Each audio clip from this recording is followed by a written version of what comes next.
इस तरह से बच्चों तीन जो समाजीकरण की थ्योरी हैं वो अलग अलग रूप से बताने का प्रयास किया है कि कूले की क्या थ्योरी है, मीड ने क्या दिया है अपने विचार, और फ्राइड की थ्योरी। कूले की और मीड की थ्योरी एक दूसरे बिल्कुल समानांतर लगती है, लेकिन इनकी दोनों की थ्योरी में कुछ अंतर हैं, सिद्धांत में अंतर हैं। उसमें पहला जो अंतर है वो है कूले ने आत्म के विकास में व्यक्ति और समाज को समान रूप में महत्वपूर्ण माना है।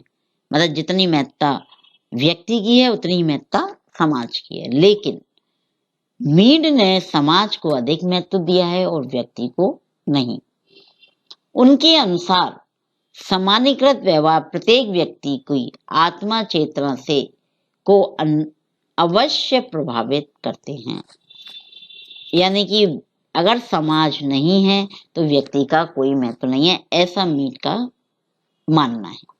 तो यानी कि कूले ने तो दोनों को समान अधिकार दिए हैं, समान स्थान दिया है, लेकिन मीड ने समाज को उच्च और व्यक्ति को निम्न माना है। दूसरा जो अंतर है, मीड ने आत्म के विकास को कुछ चरणों या स्तरों द्वारा स्पष्ट किया है,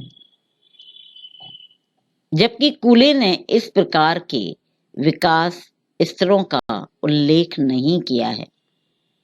मीड ने स्तर बताए ना, 3 स्तर, पहले आई और मी, पहले आई और फिर मी की धारणा का विकास होता है,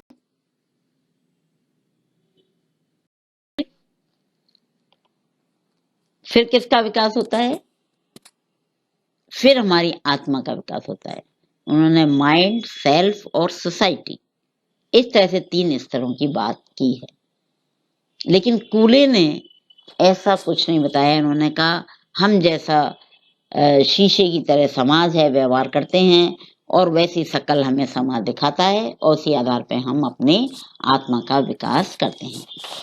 तीसरा पॉइंट है, कूले ने आत्म को केवल एक धारणा माना है जिसके बारे में स्पष्ट रूप से कुछ नहीं कहा जा सकता, जबकि मीड ने आत्म को स्वयं के विकास या विषय में एक चेतना माना है जिसका प्रभाव निश्चित रूप से कहीं अधिक होता है।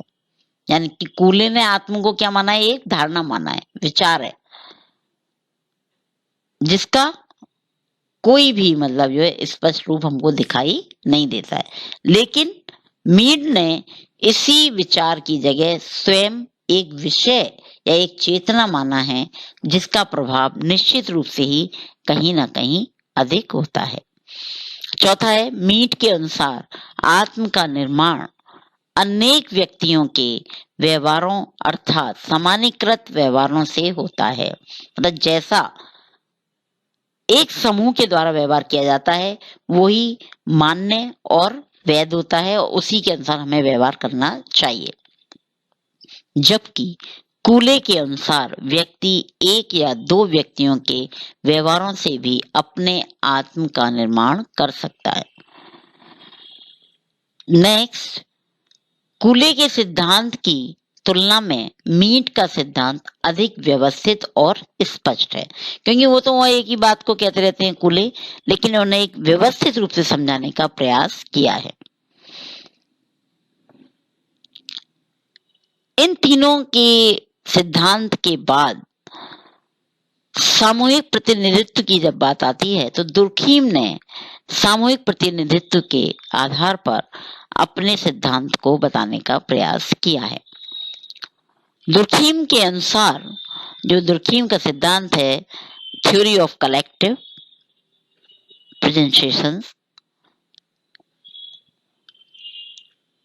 तो इन्होंने अपनी कुछ बातें कही हैं। नंबर 1, समाज महत्वपूर्ण है, अर्थात समाज व्यक्तियों से बनता है।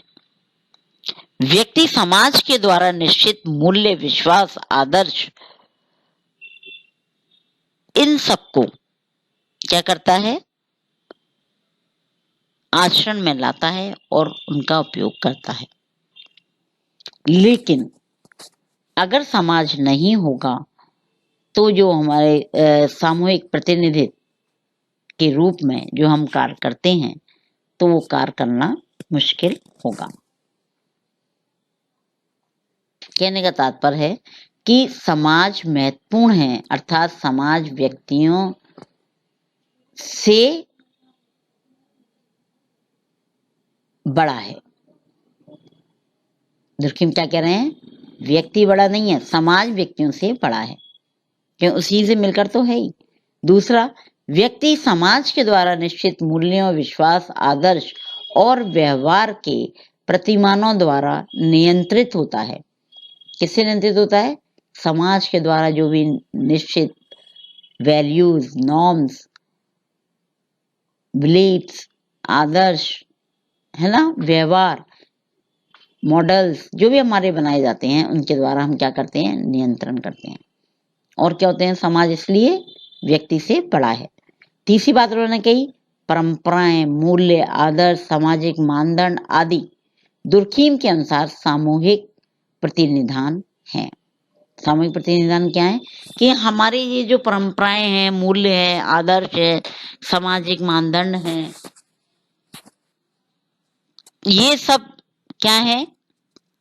ये सामूहिक रूप से कार्य करते हैं, प्रक्रियाएं हैं जो हम उनके अनुसार अपने कार्यों को करते हैं। एक बार हम कानूनों को, सरकार के द्वारा बनाए गए कानूनों को तोड़ सकते हैं, लेकिन हमारी वैल्यूज, हमारी परंपराएं या हमारे मानदंड हैं उनको हम नहीं तोड़ते हैं। कोई भी कंट्रोल नहीं है, फिर भी हम कहेंगे समाज हमारे ऊपर उसके लिए क्या करता है? नियंत्रण करता है। चौथा है, यही सामाजिक तथ्य कहे जाते हैं। मतलब सोशल फैक्ट की बात दुर्खिम ने करी है, तो उन्होंने कहा सामाजिक तथ्य क्या है? कोई हमें ऐसी चीज नहीं कि ये घटना ये है। सामाजिक तथ्य यही है कि हमने परंपराओं को तोड़ा तो इस तथ्य के द्वारा ये काम हुआ। हमने मूल्यों के विरुद्ध काम किया तो वो हमारा सामाजिक तथ्य है। हमने सामाजिक मानदंडों के विरोध में कार्य किया तो ये हमारा सामाजिक तथ्य है। तो इन्हीं घटनाओं जिनका हम अध्ययन करते हैं वो क्या कहलाते हैं? सोशल फैक्ट कहलाते हैं। फिर दुर्खीम ने समाजीकरण से संबंधित कुछ अवधारणाओं की बात करी है। पहले उन्होंने कही नकारात्मक दृष्टिकोण। समाज के अंदर दोनों तरह के दृष्टिकोण होते हैं, लेकिन समाजीकरण में हम अधिकांशतः सकारात्मक चीजों को लेते हैं कि ऐसे किया, ऐसे किया, ये सीखा, ये सीखा, ये सीखा। लेकिन समाज में एक दूसरा दृष्टिकोण भी होता है, नकारात्मक दृष्टिकोण। वो भी समाजीकरण को क्या करता है? प्रभावित करता है। उससे भी व्यक्तियों के व्यवहार क्या होते हैं? प्रभावित होते हैं। विसमाजीकरण। विसमाजीकरण समाजीकरण के आधार पर हम समाज में क्या करते हैं? विकेंद्रीकरण करते हैं। श्रम विभाजन की बात करी है दुर्खीम ने कि हम शक्तियों को बांटते हैं। तो समाजीकरण के माध्यम से अलग अलग जो संस्थाएं हैं वो अपने अनुसार एक बच्चे को क्या करती हैं? समाजीकृत करती हैं और बताती हैं कि शिक्षा के माध्यम से उसे ज्ञान दिया जाता है, धर्म के माध्यम से धर्म का ज्ञान दिया जाता है, परिवार के द्वारा उसकी परंपराएं और वो सिखाई जाती हैं, और अन्य संस्थाओं के माध्यम से उसको अन्य चीजें सिखाई जाती हैं। नेक्स्ट है पुनर्समाजीकरण। एक बार समाजीकरण करके अगर हम उससे विस्मित हो जाते हैं तो फिर उसका पुनः समाजीकरण किया जाता है।